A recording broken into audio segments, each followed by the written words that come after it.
You're just going to get all right. That's everything. She told you that. Oh, boy. We'll call our meeting to order. First item is the invocation, and Pastor Glau will do it tonight, and that'll be followed by the pledge. Chief Gerald will do that.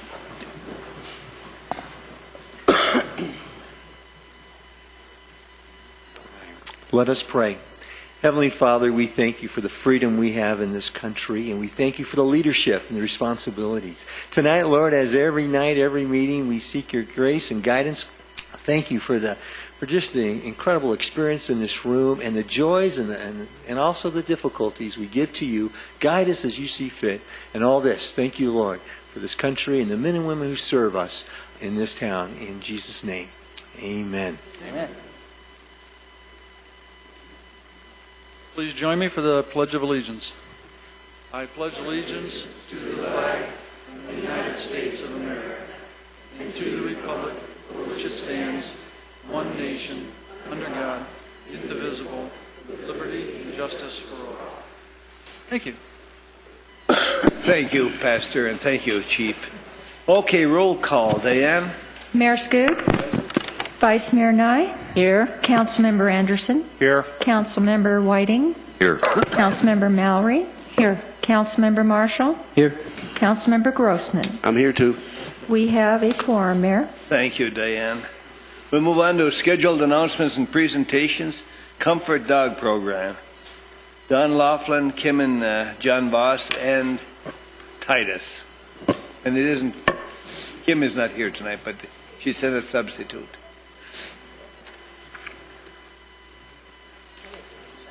He's coming.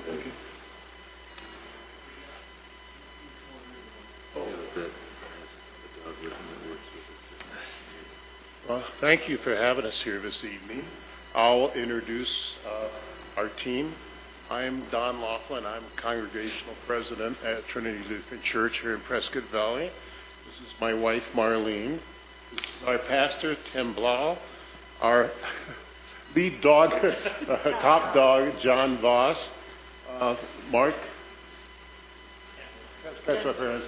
And Lana Kirky, who is our office administrator.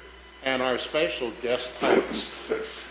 So this has been something that's been a vision of Pastor Tim's for a year and a half, and I'm going to let him tell you how that came to be. Thank you, Don. Thank you, Mayor and the Council. Unfortunately, we found Titus in the ministry called Lutheran Church Charities through crisis. I read about in the Boston bombing and the Sandy Hook Elementary shooting. And unfortunately, when our 19 Granny Gates hotshots passed away, 7 churches throughout the country sent their comfort dog, canine comfort dog, to this town for about 5 days. And we're just amazed of how these canines, as many of us know who have our own pets RL, as well, how important. And, words just can't describe sadness and tragedies. But as we took Titus around, and one of the hotshots, he brought his children to our preschool daycare, God's World. And so we brought the 7 canines to that family over the weekend. And it was just amazing. We're like, words can't describe the sadness. But it was neat how a touch of one of God's creatures can just kind of relax people and encourage. And then we took them to fire stations and the parade and the memorial wall for our hotshots, and we just saw how valuable a canine can be. And so the last year and a half we have raised funds, and now Titus is owned by Trinity Lutheran and God's World, but it's open to the community. Anyone who's going through a sadness, a transition in life that just don't want to talk to a pastor. When I give my card, I'm a pastor, they kind of shut down quickly. But with a friendly creature, that Titus has been trained to just be gentle with kids of all ages. And so, and he's a working dog. There's 13 adults that take him throughout every day to nursing homes, schools. And so we just wanted to welcome our newest member of the town of Prescott Valley today, Titus. And he also has a face card. So you can Facebook. So he has a card we'll pass out tonight. Today you already have one in front of you, and you can follow his activities throughout the week. And as he just brings comfort to children and adults, and we want to finish up with one other. He has another verse that Don will share as we close. The program started with the normal ministry to reach out to the public, and just recently another ministry has been started, and we were actually one of the first ones to be involved in that, and that's called Carinine Ministry to the Military. And so when he's doing that, he has a different vest. This is a vest he wears when he's working with the military, and it's to help those that are returning and trying to transition back into civilian life, or they're having difficulties or stress in their life. And so we're looking for opportunities to serve the military as well as others in needs in our community. And I forgot to mention, all of us here are trained and certified dog handlers for Titus. They put us through special training as well to know how to work with the dog and the public. So appreciate your attention. Good. Any other comments, questions, anyone? Thank you so much. Appreciate that. And keep up the good work. Chamber of Commerce. Marnie? Oh, Zach is doing it tonight.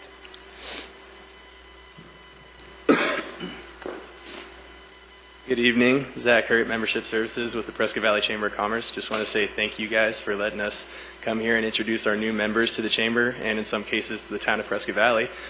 And today I want to introduce one of our newest members, Gummy Bear Child Care. And speaking on behalf of them is Wanda Hostis, and she's the Director of Education. So she's going to say a few words. Thank you so much. It's a privilege to be here.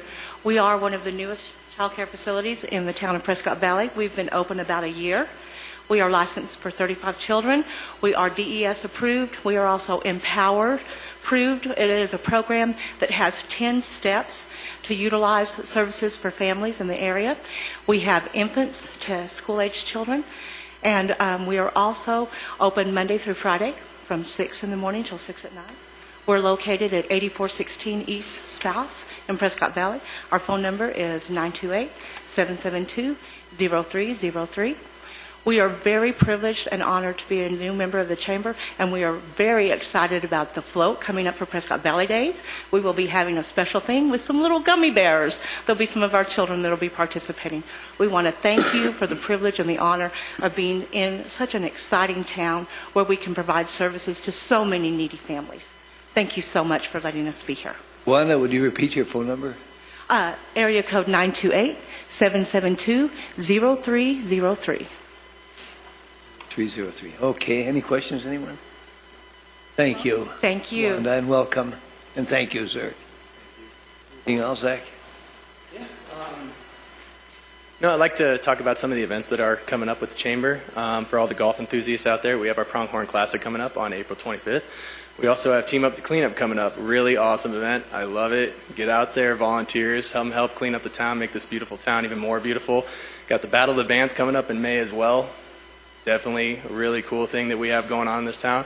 And before you know it, June's going to be here. We have PV Days coming up, 18th to the 21st, so don't miss that. For more information, go ahead and just give us a call at the Chamber, 928-772-8857, or go to pvchamber.org.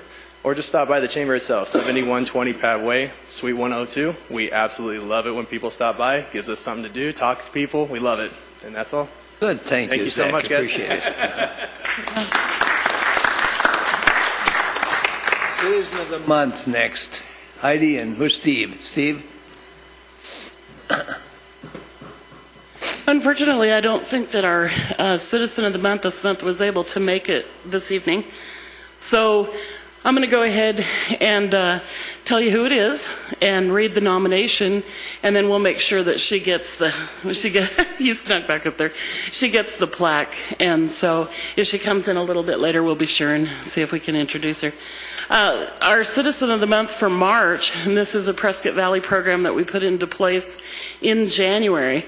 And our March Citizen of the Month is Liz Gittens. And Liz has been a previous board member and for the past year president of the Yavapai Soccer Club. And this club has 700 plus rec and select players in the Quad City area. Liz manages a board of directors of 14, and she's been a very positive influence on children and parents in the Prescott Valley area.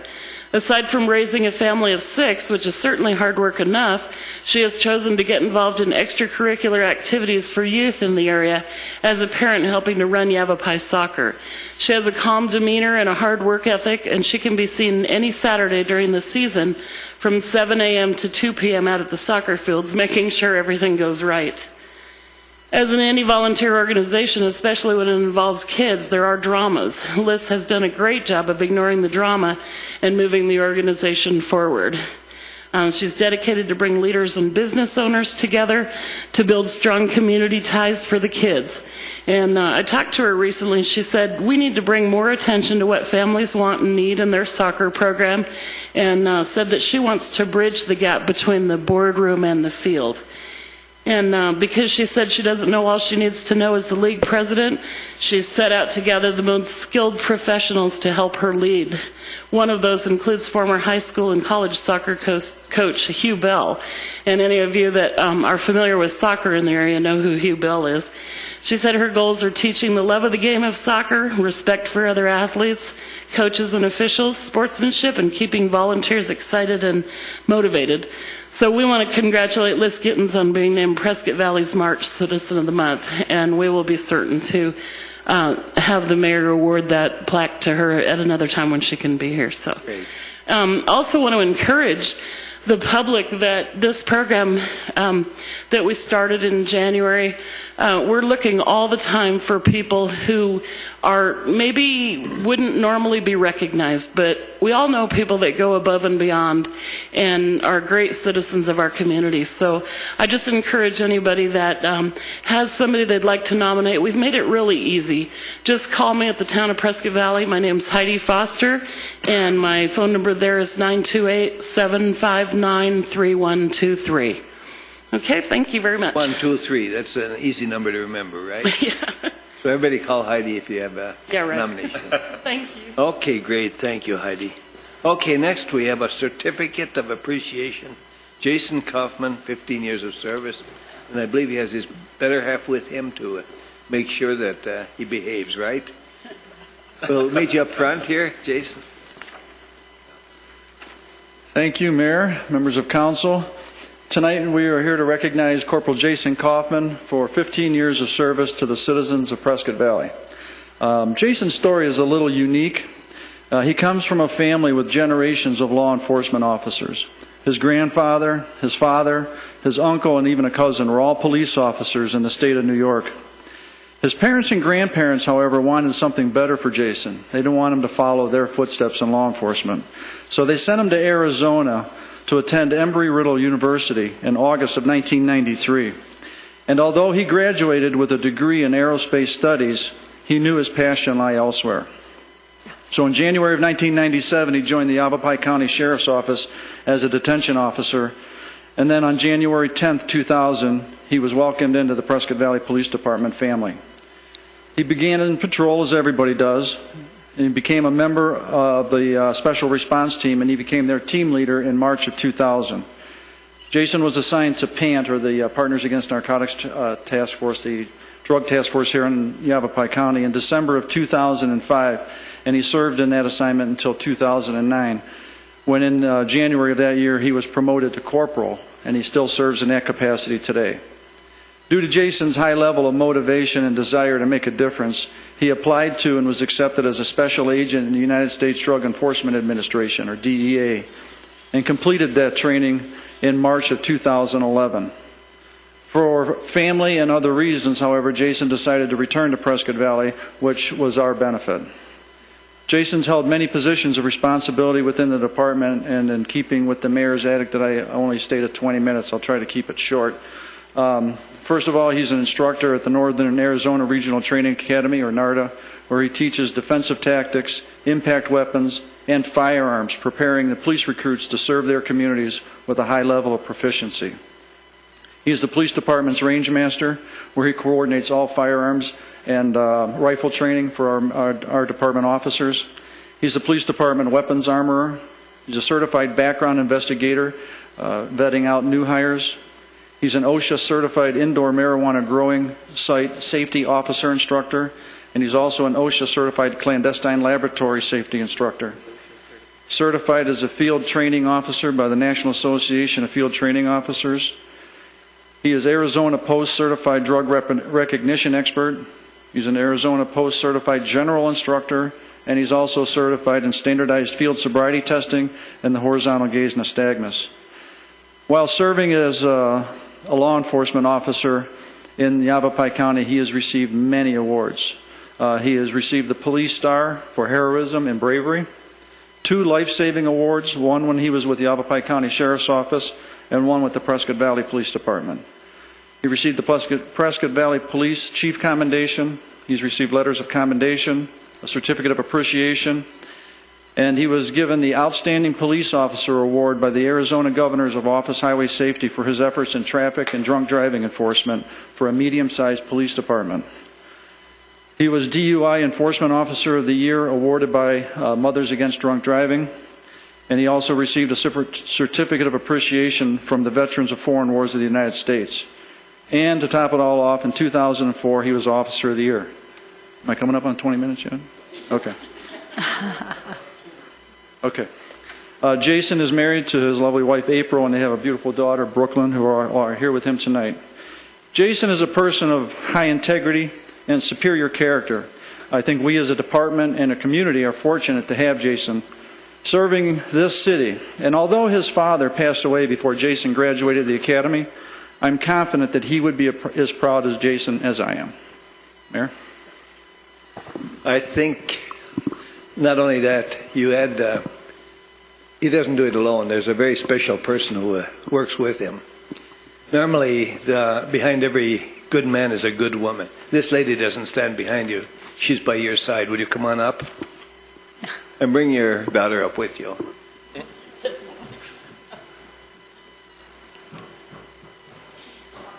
And I'll tell you what, we're going to give you the honor of being the first speaker. Oh. 20 minutes. 20 minutes. I'll try to keep it to that. Well, this is unexpected, but I just want to say how very proud I am of Jason. He is the best man, truly, that I know, and he conducts his personal life the same as his public life, with integrity and honor, and I love him very, very much. And we agree with that 100%. Vice Mayor? Oh, yes. We go way back.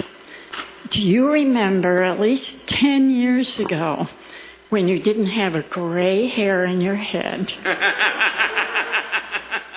And you and I would be sitting in neighborhoods over on the west side of our community, hoping that the neighbors were going to show up for the neighborhood meeting. Sometimes they did.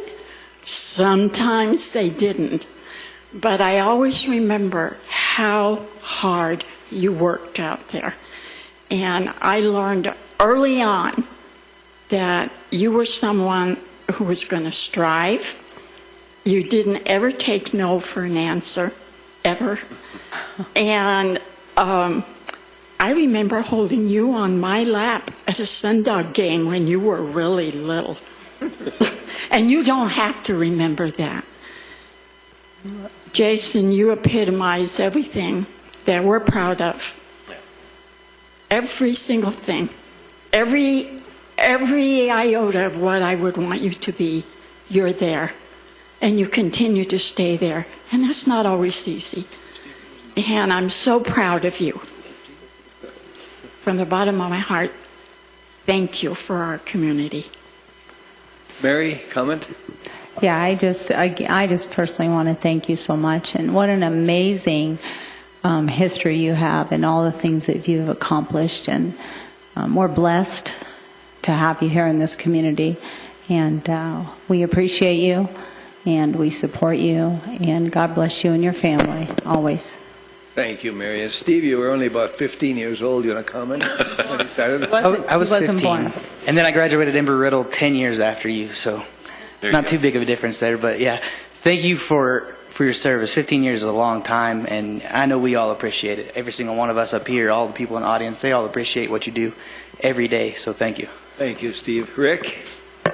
Jason, you were the very first police officer I met after I became a councilman. And I remember that to this day. And you've always gone out of your way to say hello and to acknowledge that I'm here. And I want to do the same with each and every one of you. You showed me how good police officers can be. And I've acknowledged that every chance I get with your peers. And, you do a great job. And I want to thank you for all those years. Thank you, Rick. Marty? Jason, prior to becoming a council member, I was active, as you know, with the Prescott Valley Police Foundation, where you and I got to meet. And I don't know, from the first time I met you, I just felt that there was a special bond, and you're a special officer. I didn't realize how impressive your credentials were until the mayor just finished reading them.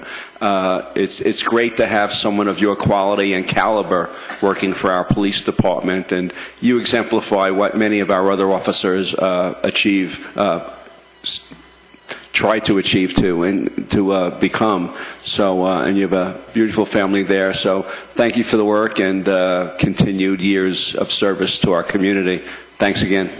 Thank you, Marty. Mike? Yeah, I just want to lend my congratulations to Corporal Kaufman. I, too, remember when I first came onto the council that everywhere I went, I think I saw Corporal Kaufman representing the police department. So we do appreciate your hard work and commitment and loyalty to the department. And I'm not sure anymore if there's anything you can't do, and we'll depend on you to do more than you've done in the past for sure. But we hope you're here another 15 years, and I hope to see you in a command position very soon. So congratulations. Comments, Chief?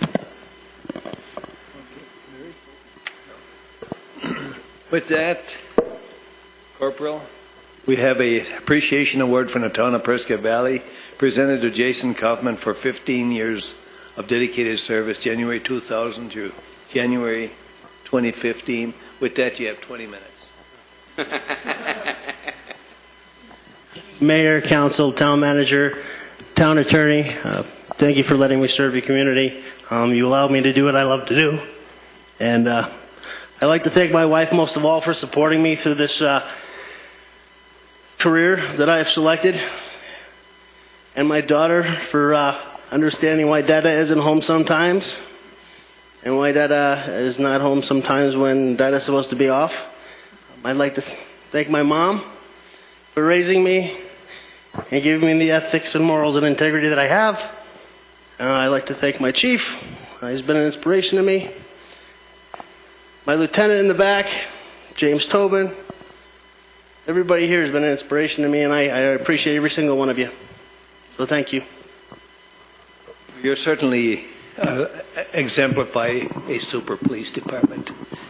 We have this plaque for you, a pin with two, what is it called, emeralds, and a check for your good service.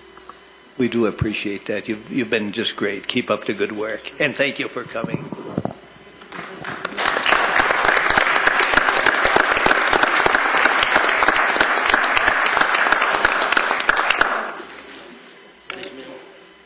Thank you, sir. Appreciate it.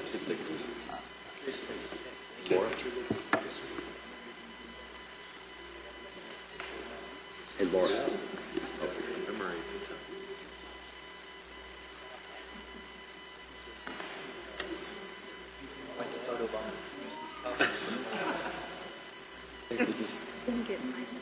White,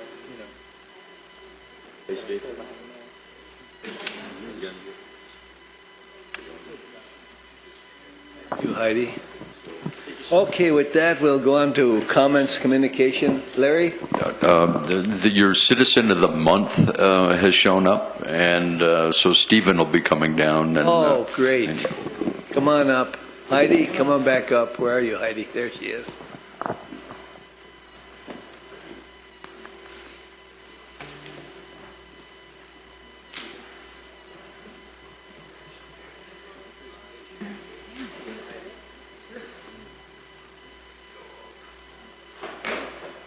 Come on up, Liz. Hey, that's good to see you. Liz, we read all about you, so we'll give you the the write-up, but we want to so appreciate you for your service to the community and congratulate you on being Citizen of the Month for March. Oh, 20 minutes. Thank you all so much. You know, we have 800 families in our club, and so I obviously don't work alone. There's a lot to do, and so I just actually want to appreciate my 100 strong team of volunteers that help to carry the load at the club. So thank you all so much. Appreciate it.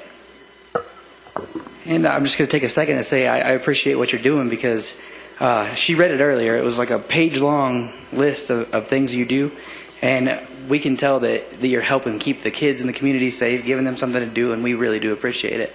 So we got you a plaque, just says Citizen of the Month 2015 in your name, and I guess it comes with a pencil or a pen also. Thank you, Liz. It's people like you that make it all worthwhile. Thank you so much.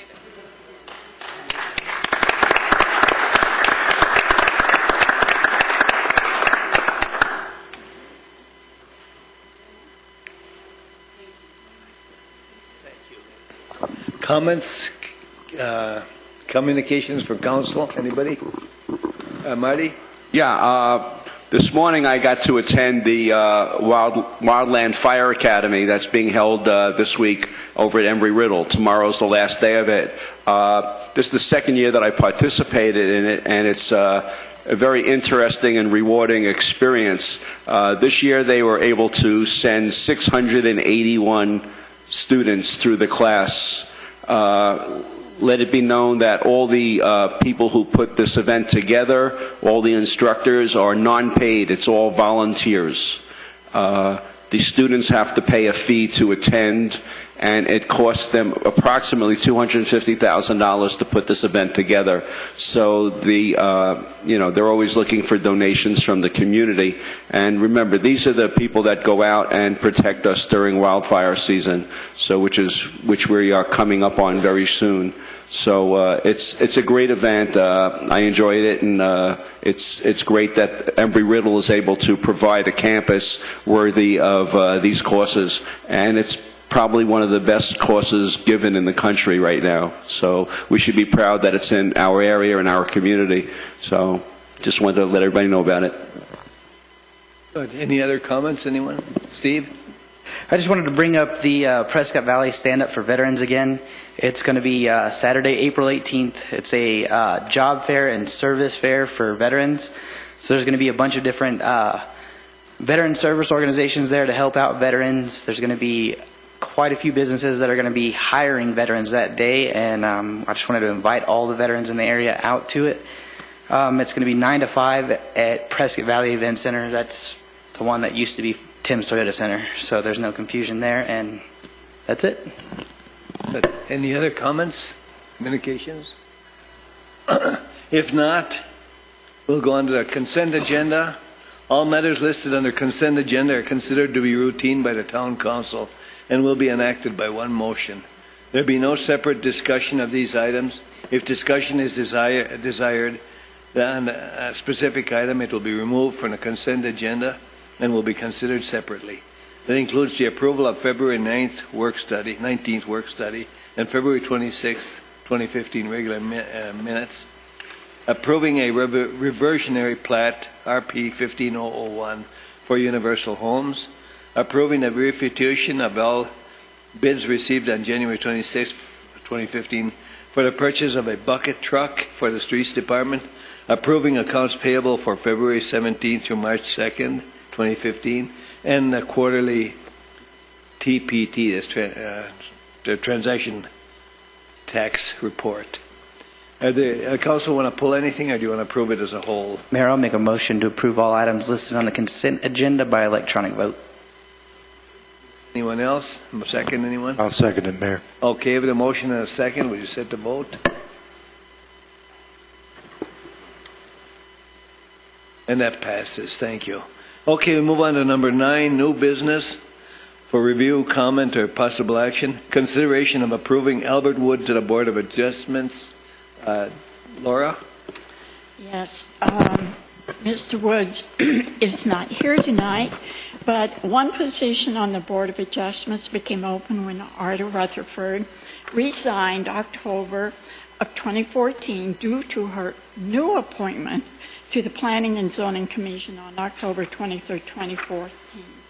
Ms. Rutherford was first appointed to the Board of Adjustments on March 13, 2012, to fill an existing term, and then reappointed in January 23, 2014, to a second term with a renewal date of January 31, 2017. The vacancy was advertised, and one application was received. Myself and Council Member Mary Mallory conducted the interview, and we are recommending the appointment of Albert Wood to fill the vacancy made by Arda Rutherford's departure with the term renewal date of January 31st, 2017. Any other comments? Mary? Oh, no, Mayor, I'd just like to make an motion. Okay. Motion to appoint Albert Wood to the Board of Adjustments. I'll second that. Okay, the motion and a second. Would you set the vote, Diane?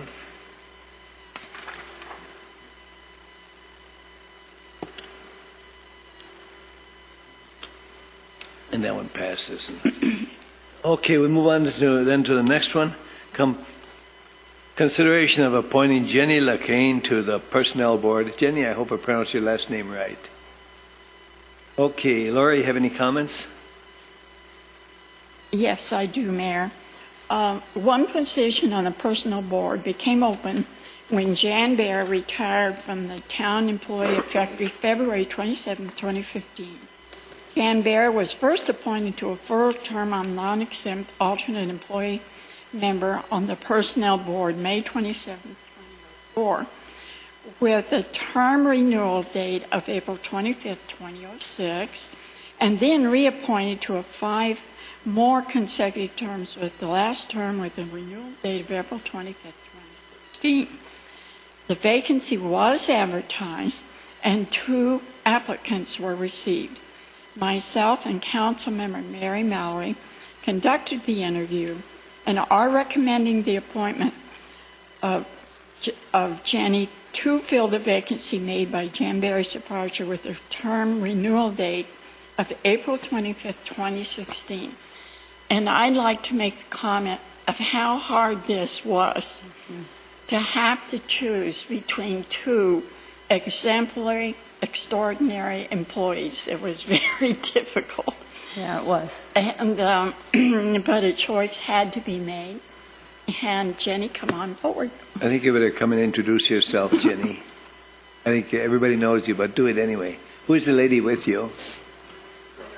You want to come up with you?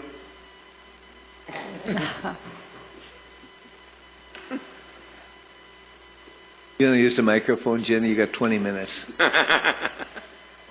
Well, I've been with the town for 14 years. It'll be 15 in October.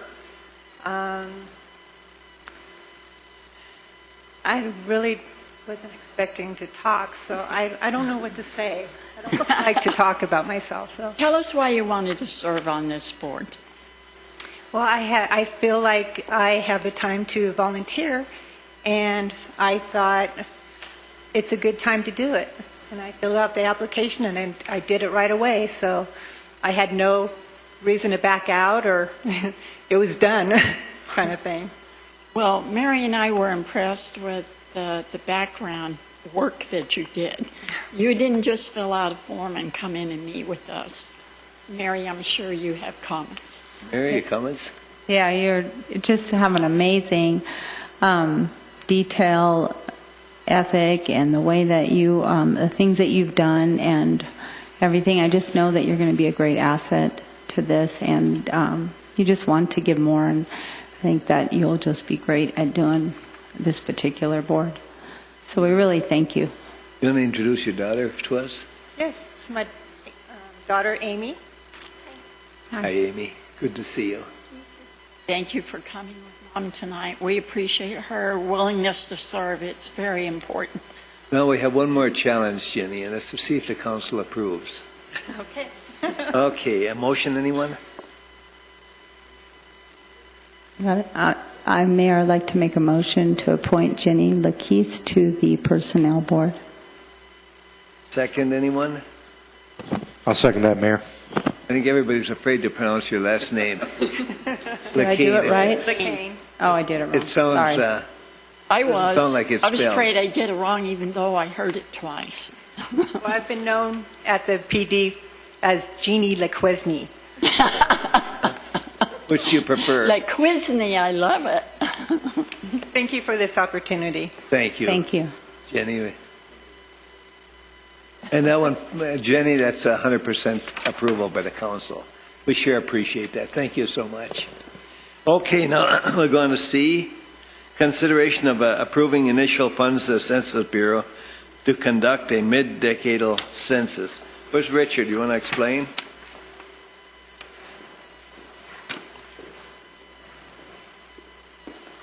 Yes, Mayor, Council, the proposal before you is in effort to better assess the number of people who reside in the town of Prescott Valley. And for those at home, the reason why it's important is this town receives state shared revenue, which is the portion of the income tax that people pay to the state, and a portion of it comes back to the town of Prescott Valley.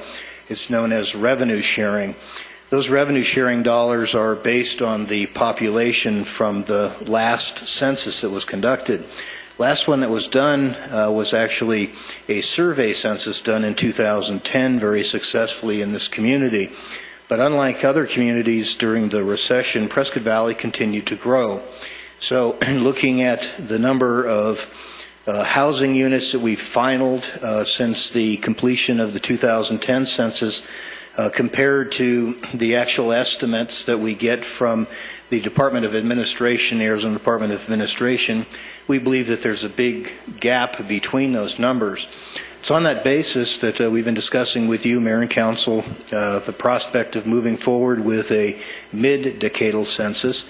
It's a process set out by the federal government that enables communities that have continued to grow during that 10-year period of time to better assess the population and then potentially reap the benefits of the 4 years beginning 2016 that those increased state shared revenues would come or accrue to the town of Prescott Valley. In talking with the town manager, attorney, and others that advise you, it's very much clearly our opinion that the town would benefit from conducting the mid-decadal census and would benefit from the additional revenues that would accrue to the town that otherwise would not accrue to the town if the town did not do the mid-decadal census. It is not a proposition that the staff has taken lightly. It will cost approximately $750,000. It's something that has been of concern. Your action this evening would be to undertake approval of the IGA with the Census Bureau, and it would cause you to cut a check for $350 and some change. Bill Copey is responsible for that. Those dollars would go to pay the Census Bureau for their staff work necessary to get the ball rolling, start hiring enumerators, and be on site to assist in the process. Subsequent to your next fiscal year implementation of that budget, we would begin the census taking, and the remunerators would actually be on the ground, knocking on doors, talking with people. If you approve this process this evening, we're going to be back before you over the course of the next coming meetings with Heidi Dom Foster to talk to you about the public relations process that we will undertake as a town over and above that process that will be undertaken by the Census Bureau. That's necessary, of course, because we need to engage the citizenry, because they need to understand that their vote or their count counts. Because every resident in the town of Prescott Valley, for each resident, there is an amount of money allocated to providing services to that resident. Mr. Copey has put together in your briefing the explanation of where the money would come from in this year's fiscal budget. But we're confident that these dollars would accrue very quickly back to the town of Prescott Valley and reimburse the town, plus many hundreds, if not millions of dollars to the town over and above what it would cost to conduct this mid-decadal census. With that, I've given you kind of a shotgun approach overview. Certainly I can respond to specifics. And I know that Mr. Legler has had a lot of experience in interacting recently with the federal government in this regard. Very. Just as a comment, and I think Richard has done an outstanding job moving this effort forward. To put it in perspective, the cost, which is significant, will be recovered. It is our belief it will be recovered entirely within the first year of the increase in state shared revenues. Number two, there are other communities in the state of Arizona that are going to also be conducting mid-decadal censuses. Now, using the analogy of the pie that is used for state shared revenue that comes from the state of Arizona ends up being recut every time there is a census result.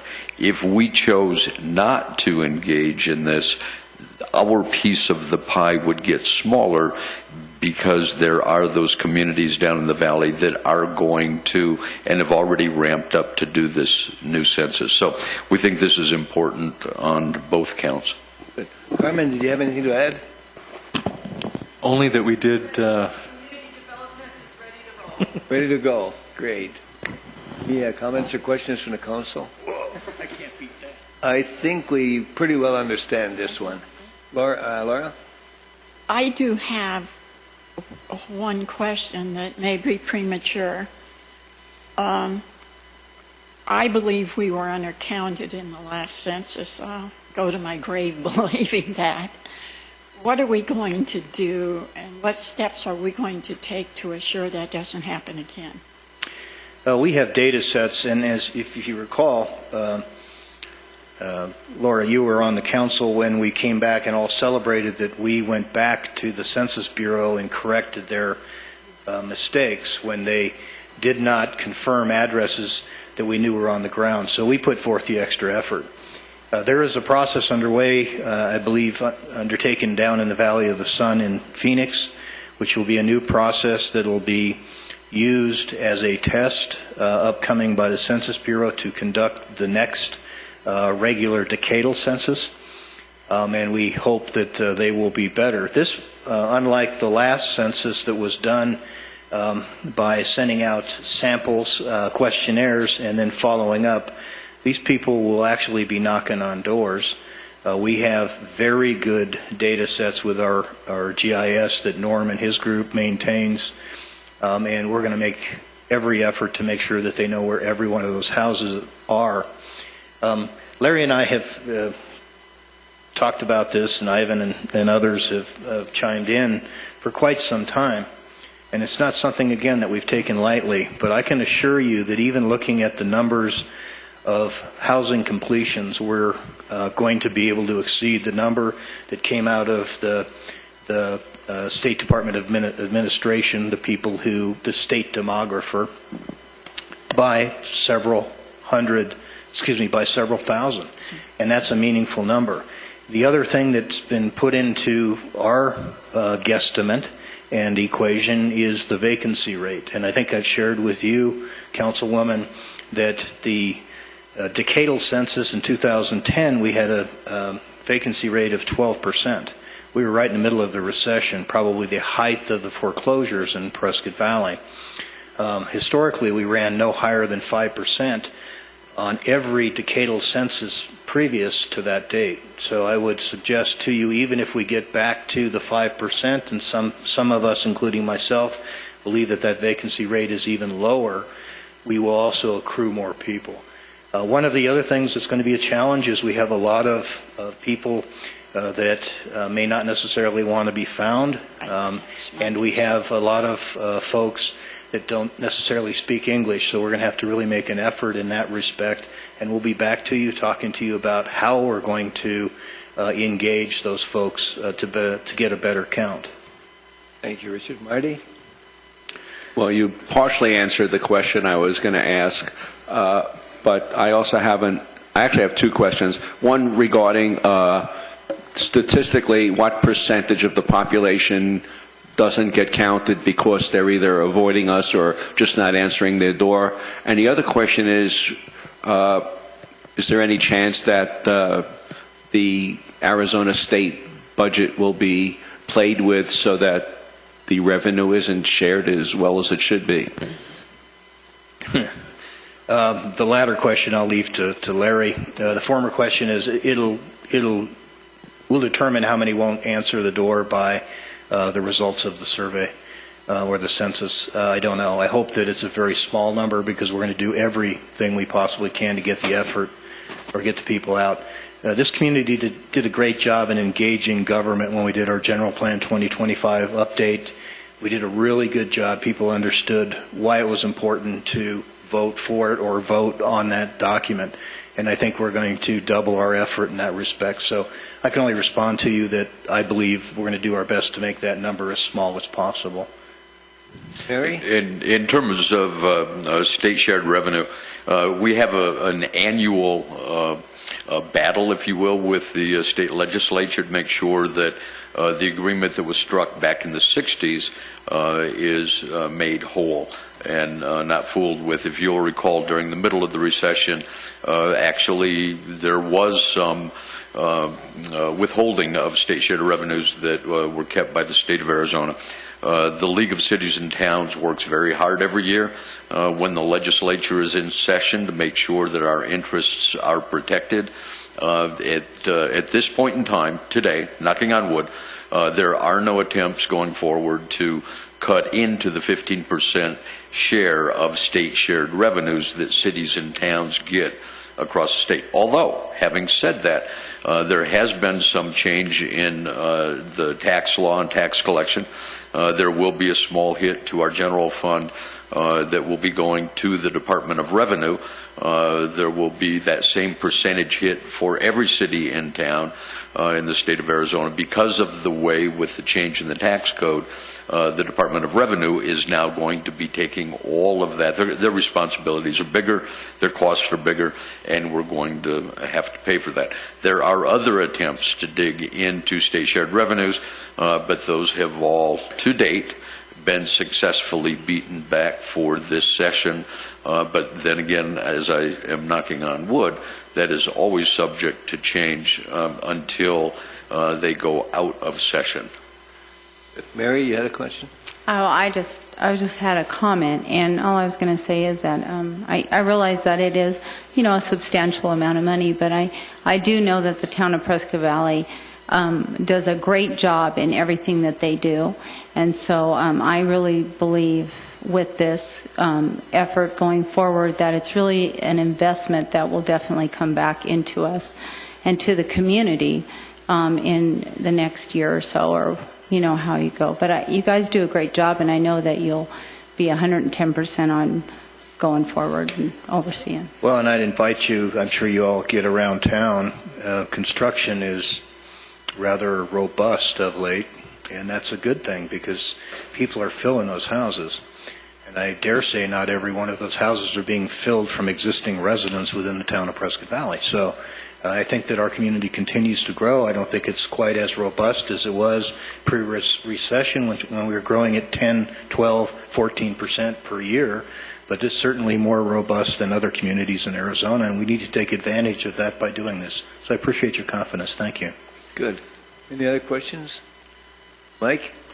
Yeah, I just want to kind of join in and support the effort as well. I think we sat down as a council and talked about the issue, heard all the options, and I think we came away with the fact that this is an investment in our future, and it's a time that we have to do it. So I think we've determined that this is something we want to move forward with, and we'll hope that we have numbers that exceed our expectations.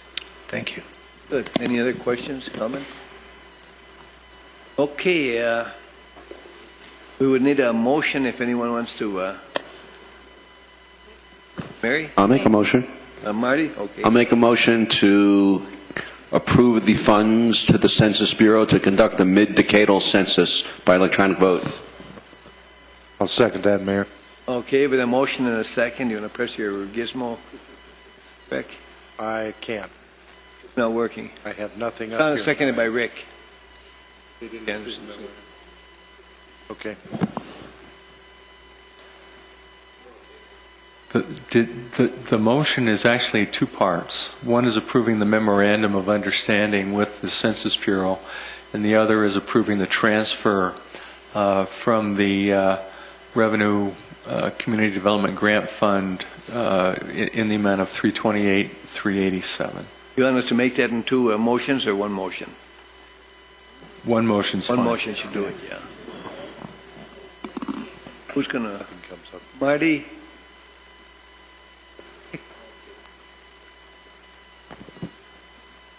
And that passes.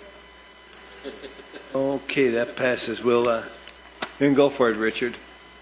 We'll go on to B. Consideration of approving Enterprise Parkway Project, CIP number E364, change order number 3 in the amount of $48,018.16. Norman? Good evening, Mayor Council. The item you have before you may look a little familiar. This is Enterprise Parkway. We've talked about this in the past. We went through a design process to where the exhibit you see before you morphed into from extension of a roadway to installation of a signal light at Highway 69. So with that being said, we awarded a contract to Asphalt Pavement Supply, and they're well underway in construction, and construction is going well. The item you have before you is, due to this current construction activity and the visibility of actual construction work, the development community to the west, basically the PV Business Park, has an interest in continuing development and accessing the proposed completion of Enterprise Parkway, which we anticipate to be this May. So it's energized the development interest for their access in order to use this road for the development. What that means is their particular access they would desire would require a left turn lane in Enterprise Parkway, and they would like to have that built sooner than later. The challenge you have, we have an existing construction project going on, and bringing two contractors in wouldn't really work. So its best construction practice in the field is to have the current contractor construct that particular turn lane. The next exhibit you see before you is that particular yellowed area you see on the existing construction plans that would add the lane widenings and actually would add what we would call the northbound left turn lane onto the particular development access. They've actually started calling this road Academy Way, which would be a private road access for the industrial development. So the item we have before you would be to award a change order to the current unit items, competitively bid to the current contract by a change order, in order the contractor can use those unit items and build the extra base and pavement to accommodate the turn lane, which would be striped at a later date, and would get this turn lane constructed in the best fashion to meet the current construction environment. So with that, we would anticipate that we would seek repayment from the development community down the road. Do want to point out this particular Academy Way, as you see in blue, would be the developer's responsibility, so they would have to be responsible to build that particular portion of Academy Way, which has been designed, and they're moving forward right now, and we have correspondence every day with that development community, anxious to continue on with their access and continue even more development as coming on the heels of the completion of Enterprise Parkway and the signal. The second part to this, during construction of the particular project, there was a box culvert extension of Highway 69. We found we had a conflict with the existing fiber optic line. Very expensive to relocate the fiber optic line, so we made an adjustment to the concrete box culvert, which required some additional cost to accommodate the existing fiber optic line and get the drainage to work the box culvert. So that's a secondary part of this change order while we're here to capitulate the project. That's it. It's as-built, or not as-built, but competitively bid unit items to build the construction in Enterprise Parkway for left turn lane, and as I mentioned, the extra cost for a conflict for the box culvert alterations as part of the construction. Be happy to answer any questions you may have at this point. Questions, anyone? Laura? I don't really have I don't know whether I have a question or a comment, maybe some or both. When I was processing all of this, it seemed to me that this is really positive. And we're getting action where we hope to get action before we thought we'd get action. And maybe I'm wrong about that, but that's how I saw this. It's so positive that an entity there came forward and made this request. It validates our whole reason for doing this, in my opinion. And Norm, you will enjoy telling me I'm wrong if I'm wrong. No, you're not wrong at all, Vice Mayor Nye. This has, as we said, energized the development community, which is about access and continued development of industrial buildings and job growth. So all good stuff. It's even ballooned out a little further than what we initially anticipated. Good. Other questions, comments? I just had a comment, and really, with all the businesses that have been out there and that will come, this will be a really safe way in and out of that park area there for all of the trucks and everything, especially since we're going to have a signal and all that. So it'll be a good way in and out to the main highway there, right, Norm? Yeah, Councilor Mallory, that's a good point. Keep in mind, with the access control that's been in place for many years out there, the left's out concern Arizona Department of Transportation. So the signal, what you try to do is actually get all the traffic you can with access and utilize the signal and get the traffic out safely on that particular roadway. You guys have done a great job with this. Thank you. Mike?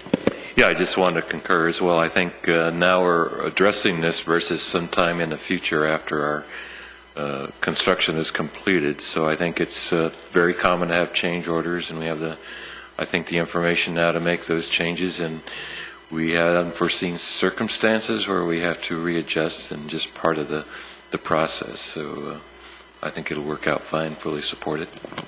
Thank you. Good. Anyone else? Comments? Motions? Motion to approve change order number 3 for a total amount of $48,018.16 by electronic.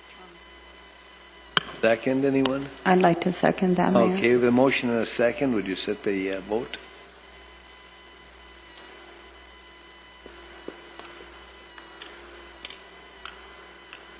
Good. Thank you, Mayor and That Council. passes, Norm. Go for it. Okay, we move on to number E, consideration of approving Northside Sewer Installation Project, CIP number W280.3, change order number 2 with Capital Improvements LLC in the amount of $23,567.42. Neil? Where's Neil? Neil's not here this evening. Let me go ahead and handle that. What you're looking at is a closeout change order for this project. Here we go. Doesn't look like Neil. Mark, good to see you. That's good timing, actually. I apologize for being late. Neil's on vacation. I think Kim was sick, and I'm all that's left, so I'll do the best I can. Anyway, I know the round numbers. The project went pretty much flawlessly. Capital Improvements did a great job. I think the majority of the change order was actually caused by a gas conflict that arose early in the project that we were unaware of. So actually the engineering, the construction throughout the project, and the closeout was pretty much textbook. So I can answer any questions you might have, but those are pretty much incidental fees related to the realignment of the first manhole because of the gas conflict. There were some quantities related to the asphalt that was associated with that.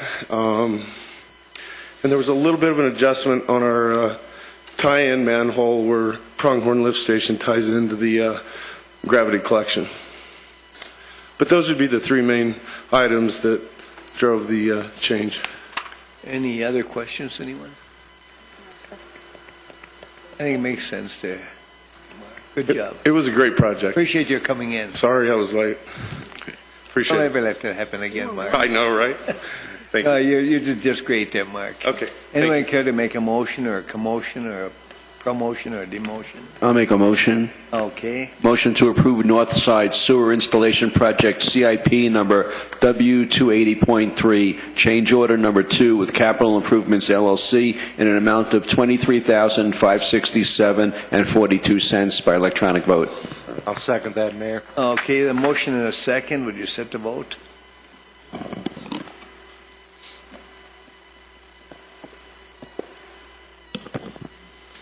And that passes. Thank you. Okay, we move on to F, consideration of approving resolution number 1907, approving EDP 15001 for little dealer, little prices. Carmen, you're up. Thank you this evening, Mayor and Council. I'm excited to be able to be here after all our good news this evening with potential revenue from the census and more industrial development potential from the Enterprise Parkway project. Little Dealer, Little Prices has submitted for your consideration an application for a final development plan for their regional RV center, and they're going to be putting an almost 20,000 square foot building along with the associated parking and associated accessory uses on approximately 11 acres on State Route 69 in Sherwood. The building will be, the facility will be developed in two phases. The first phase consisting of a temporary facility to facilitate RV sales while their permanent structure is being constructed. The project conforms to the town code, and therefore staff supports this application. Any questions? Questions, anyone? Sounds like it's moving right along, doesn't it? It is. It is That's moving great. right Good along. job. No questions? No, sir. Larry, any comments? If none, we would need a motion. Anyone? Mayor, I'll make a motion to approve resolution number 1907, approving FDP 15-001 for little prices by electronic vote. I'll second that, Mayor. Okay, the motion and a second. Would you set the vote?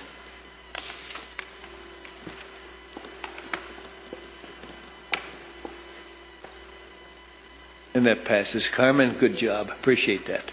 Okay, we go on to consideration and discussion of general unscheduled comments from the public. Those wishing to address the council need not request permission in advance. Any such remarks shall be addressed to the council as a whole and need not be not to any member thereof. Such remarks shall be limited to 5 minutes unless additional time is granted by the mayor. Anyone care to make any comments? Kirk? Hide, but you can't hide. Okay, if there's no comments forthcoming, we have one more item that everybody hates, and that's adjournment. Is there a motion to adjourn?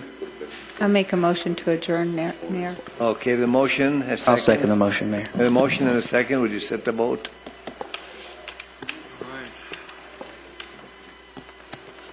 And the meeting is adjourned. Thank you all for coming. Well done.